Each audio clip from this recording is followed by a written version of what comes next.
തമ്പുരാട്ടിയുടെ ശ്രീപത്മനാഭസ്വാമി ക്ഷേത്രം എന്ന പുസ്തകം അത് ഒരുപാട് അപ്ഡേറ്റ് ചെയ്തിട്ടുണ്ടല്ലോ. അതിൽ പുതിയ എഡിഷനിൽ ചെറുചുറ്റിൻ്റെ അല്ലെ ചുറ്റമ്പലത്തിൻ്റെ വടക്ക് വശത്തുള്ള താലഭഞ്ജികമാരെ പറ്റി ഒരു കഥ പറയുന്നുണ്ട്. എന്തായിരുന്നു തമ്പുരാട്ടി ആ ഒരു സംഭവം? അത് എത്രമാത്രം ആളുകൾക്കത് ഒരു വിശ്വാസം വരുന്നോ അല്ലെങ്കിൽ അവർക്കത് ശരിയായിട്ട് തോന്നുന്നോ എന്നോ അറിയാൻ വയ്യ. ഇനി ചിലപ്പോൾ പരിഹാസമായിരിക്കുമോ അതും അറിയാൻ വയ്യ. പക്ഷേ കേട്ടത് ഞാൻ പറയുന്നു എന്നുള്ളതേ ഉള്ളൂ. എൻ്റെയൊക്കെ പറഞ്ഞ സൂര്യനാരായണനാണ്. സൂര്യനാരായണൻ സ്വാമി ഒരു സ്ഥിരം പത്മനാഭസ്വാമി ക്ഷേത്രത്തിൽ വന്ന് ആരാധിക്കുന്ന ഒരു വ്യക്തിയാണ്. അപ്പോൾ അദ്ദേഹം പറഞ്ഞ കഥയാണിത്. ഒരു ദിവസം അദ്ദേഹം ചെറുചുറ്റിനകത്ത് നിൽക്കുമ്പോൾ, ചെറുചുറ്റല്ല നാലമ്പലത്തിനകത്ത് നിൽക്കുമ്പോൾ ആരോ അദ്ദേഹത്തിനെ വിളിക്കുന്ന പോലെ അദ്ദേഹത്തിന് തോന്നി. തിരിഞ്ഞു നോക്കിയപ്പോൾ പ്രത്യേകിച്ച് ആരുമില്ല. അപ്പോൾ ഇതെന്താണെന്ന് മനസ്സിലാവുന്നില്ല. അപ്പോൾ അദ്ദേഹത്തിന് തോന്നി വന്നതായിരിക്കാം ഇങ്ങനെ എന്നെ ഒരു ബന്ധനസ്ഥയാണ് ഞാൻ, ആരും എനിക്ക് വിളക്ക് കൊളുത്തുന്നില്ല, ആരും എന്നെ അംഗീകരിക്കുന്നില്ല, ഞാനിവിടെ ഒരു കഷ്ടസ്ഥിതിയിൽ ഞാനിങ്ങനെ കഴിയുകയാണ്, എനിക്കൊരു മോചനം വേണം എന്ന് അദ്ദേഹത്തിനൊക്കെ ആരോ പറയുന്ന പോലെ അദ്ദേഹത്തിന് തോന്നുകയാണ്. എന്നിട്ട് പറയുന്നു, കൊട്ടാരത്തിൽ അറിയിക്കണം, അത് എൻ്റെ പേരും കൂടെ എടുത്ത് പറഞ്ഞു എന്നൊക്കെയാണ് പറയുന്നത്, പറഞ്ഞാൽ അറിയിക്കണം എന്ന്. അപ്പോൾ അദ്ദേഹം എന്തായാലും ഇതിനെപ്പറ്റി അങ്ങനെ ചിന്തിച്ചുകൊണ്ടിരുന്നു.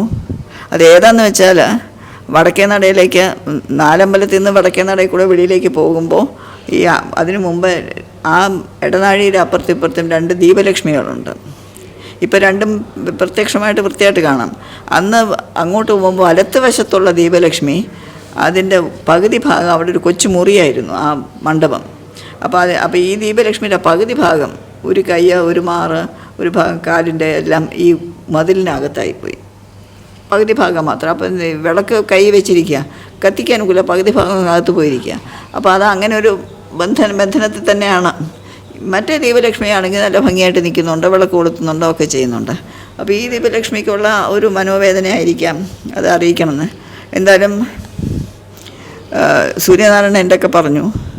ഞാൻ ഇളയമ്മാവൻ, അന്ന് ഇളയമ്മാവനാണ് വല്യമ്പുരാൻ, ഉത്രാടൻ നിന്നാൾ മാർത്താണ്ഡവർമ്മ തിരുമനസിൻ്റെയൊക്കെ ഞാൻ പറഞ്ഞു. തിരുമനസ് പറഞ്ഞു, നമുക്കൊരു കാര്യം ചെയ്യാം, നാലമ്പലത്തിനകത്തല്ലേ, നമ്മളായിട്ടൊന്നും ചെയ്യാൻ പാടില്ല, നമുക്ക് കാണിപ്പായിട്ടിരിക്കലോ ആരൊക്കെങ്കിലും ഒന്ന് ചോദിച്ച് ഒരു അനുവാദം വാങ്ങിച്ചിട്ട് നമുക്ക് ആ മതിൽ വേണമെങ്കിൽ അങ്ങ് തട്ടി മാറ്റാം, അപ്പോൾ ആ തൂണും ദീപലക്ഷ്മിയും വെളിയിലേക്ക് വരും.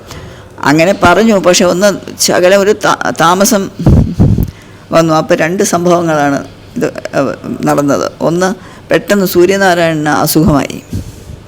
പെട്ടെന്നൊരു ദിവസം സൂര്യനാരായണൻ എണീക്കാൻ വയ്യ, ഒരു കൈയും കാലും എല്ലാം തളർന്ന്, ആരെങ്കിലും പരസഹായമില്ലാതെ എണീച്ച് ആഹാരം പോലും കഴിക്കാൻ വയ്യാതെ കിടപ്പിലായി സൂര്യനാരായണൻ. അതേസമയം എൻ്റെ മകൻ ആദിത്യന് 2 കുട്ടികളാണ്. അവർ ഇരട്ട കുട്ടികളാണ്, ഗൗരിയും പ്രഭയും. അപ്പോൾ അതിൽ ഗൗരിക്ക് ചെറിയ ഈ ആസ്മയുടെ ഒക്കെ അസുഖമുണ്ട്. അപ്പോൾ ഇങ്ങനെ ചെക്കപ്പ് ഉണ്ട്, കിംസിലാണ് ചെക്കപ്പ്. അപ്പോൾ അതിന് പോകണം, ഒരു ദിവസം പോകാൻ. അപ്പം ഞാൻ കൂടെ പോകാറുണ്ട്. ആദ്യത്തിന് ഞാനുമാണ് മിക്കവാറും കുഞ്ഞിനെ കൊണ്ട് പോകുന്നത്. അപ്പോൾ പോകാനായിട്ട് ഒന്ന് റെഡിയാവാനായിട്ട് ഞാൻ അങ്ങോട്ട് പോയപ്പോൾ ഭയങ്കര കരച്ചിൽ കേട്ടു. ആരും ഓടി വന്ന് വിളിച്ചു, പെട്ടെന്ന് പറഞ്ഞെന്ന്. ഞാൻ പകുതി റെഡിയായി ഓടി വന്നപ്പോൾ ഈ കുഞ്ഞ് കരഞ്ഞ് തകർക്കുകയാണ് ഗൗരി. അകത്ത് മുറിയിലകത്ത് ഒരു സൈക്കിളുണ്ടായിരുന്നു. ഈ കുഞ്ഞ് ആ സൈക്കിളിൻ്റെ മുകളിൽ കയറിയിരുന്ന് ഇങ്ങനെ കളിച്ചുകൊണ്ടിരുന്നപ്പോൾ തലചീമാനോ എന്തിനോ ആരോ വന്ന് നോക്കിയപ്പോൾ കുഞ്ഞിങ്ങനെ അനങ്ങി, സൈക്കിൾ മറിഞ്ഞു, കുഞ്ഞ് താഴെ വീണു. അടുത്ത വശം അടിച്ചാണ് വീണത്. അങ്ങനെ ആ ഇടത്തെ കയ്യിന് എന്തോ ഒരു പ്രശ്നം, ഭയങ്കര വേദന, കരയാണ്. എന്തായാലും കുഞ്ഞിനെ എടുത്തുകൊണ്ട് ഞങ്ങളെല്ലാവരും കൂടെ, ആദ്യത്തിന് രശ്മി, കുഞ്ഞിൻ്റെ അച്ഛനും അമ്മയും ഞാനും ഞങ്ങളെല്ലാവരും കൂടെ മറ്റേ കുഞ്ഞിനെയും കൂടെ പിടിച്ച് അതിനെ വിട്ടിട്ട് പോകാനൊക്കുമല്ലോ. ഞങ്ങൾ വളരെ പെട്ടെന്ന് കിംസിൽ പോയി. ഡോക്ടർ കണ്ട ഉടൻ പറഞ്ഞു, ഡോക്ടർ ജയറാംദാസാണ് ഡോക്ടർ. അദ്ദേഹം നോക്കി ഉടൻ അദ്ദേഹം പറഞ്ഞു, ഫ്രാക്ചർ, ഇതിൽ ട്രോളി കിടത്തിയതാണ്, വേദനയാണെങ്കിൽ അങ്ങനെ ഇവിടുത്തെ ഡോക്ടർ ശ്രീനിവാസനാണ് നോക്കിയത്. കോമ്പൗണ്ട് ഫ്രാക്ചറായിരുന്നു. 3 കമ്പി ഇട്ടുള്ള ഒരു മണിക്കൂറിൽ കൂടുതൽ, 1.5 മണിക്കൂറിൽ കൂടുതൽ നീണ്ടു നിന്ന ഓപ്പറേഷനൊക്കെ ആയിരുന്നു.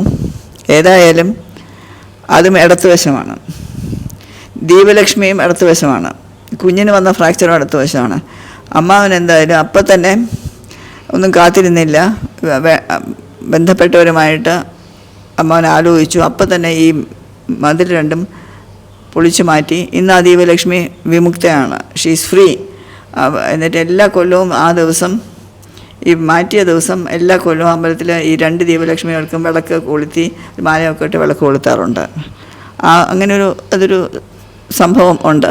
അത് കഴിഞ്ഞിട്ട് ഈ കുഞ്ഞിന് പ്ലാസ്റ്ററൊക്കെ മാറ്റി എത്രയോ 4 ആഴ്ച അവൻ്റെ പ്ലാസ്റ്റർ ഇട്ടു. ഇതെല്ലാം കഴിഞ്ഞ് പിന്നെ വേറെ പ്ലാസ്റ്റർ ഇട്ടു. ഇതെല്ലാം മാറ്റിയിട്ട് ഡോക്ടർ പറഞ്ഞു ഇനിയും ഫിസിയോതെറാപ്പി ചെയ്താലേ ഈ കൈ ശരിയാവും. 3 കമ്പിയും മാറ്റി ദൈവാധീനം കൊണ്ട് കൈമുട്ട് രക്ഷപ്പെട്ടു, അതിനൊന്നും പറ്റിയില്ല. മറ്റെല്ലാം മാറ്റി ഇനി ഫിസിയോതെറാപ്പി ചെയ്ത് വേണം ഇനി കൈ പൊക്കാനും താത്താനും ഒക്കെ. കൊച്ചുകുട്ടിയാണെന്ന്, UKG പഠിക്കുന്ന കുഞ്ഞാണ് അന്ന്. അപ്പോൾ ഇത് ഡോക്ടറിനൊക്കെ പറയുമ്പോൾ കുഞ്ഞിൻ്റെ മുമ്പിൽ നിൽക്കുകയാണ്. ഞാൻ പറഞ്ഞു ഡോക്ടറെ കുഞ്ഞ് കൈ പൊക്കി എന്തോ മുകളിൽ ലൈറ്റിൻ്റെ എന്തോന്നോ കാണിച്ചുകൊണ്ടിരിക്കുന്നത്. ഏത് ഇടത്തെ കൈയോ? ഞാൻ പറഞ്ഞു അത് ഇടത്തെ കൈയോ. ഇടത്തെ കൈ പൊക്കിയിട്ടുണ്ടോ? ഞാൻ പറഞ്ഞു ഉണ്ട്. ആ കുഞ്ഞിന് ഒരു പ്രശ്നവുമില്ല. ഒറ്റ ദിവസം പോലും ഫിസിയോതെറാപ്പി ചെയ്യേണ്ടി വന്നു. ഡോക്ടർ അത്ഭുതപ്പെട്ടു. പിന്നെ പറഞ്ഞു കൊച്ചുകുട്ടിയായതുകൊണ്ടായിരിക്കാമെന്ന് പറഞ്ഞ് വിട്ടു. എന്തായാലും ആ കുട്ടിക്ക് ഫിസിയോതെറാപ്പിയും ചെയ്യേണ്ടി വന്നില്ല, ആ കൈ തിരിച്ച് ശരിയായി. ഇപ്പോഴും ഒരു ചെറിയ പാടുണ്ട്, ഇപ്പോഴും ആ കൈയിൻ്റെ അവിടെ ഒരു ചെറിയ പാട് നമ്മൾ സൂക്ഷിച്ച് നോക്കുകയാണെങ്കിൽ. അങ്ങനെ എന്തായാലും ഒരു സംഭവം ഉണ്ടായി ദീപലക്ഷ്മിയുമായിട്ട് ബന്ധപ്പെട്ട്. അപ്പോൾ എനിക്ക് ദീപലക്ഷ്മിയെ വലിയ റെസ്പെക്റ്റാണ്. പോകുമ്പോൾ ഇടത്തും വലത്തുമുള്ള ഈ ഇടത്ത് വശത്തുള്ള ദീപലക്ഷ്മിയാണ്. അല്ല, അങ്ങോട്ട് ഇറങ്ങുമ്പോൾ വലത്ത് വശത്താണ്, കയറി വരുമ്പോൾ ഇടത്ത് വശത്തും.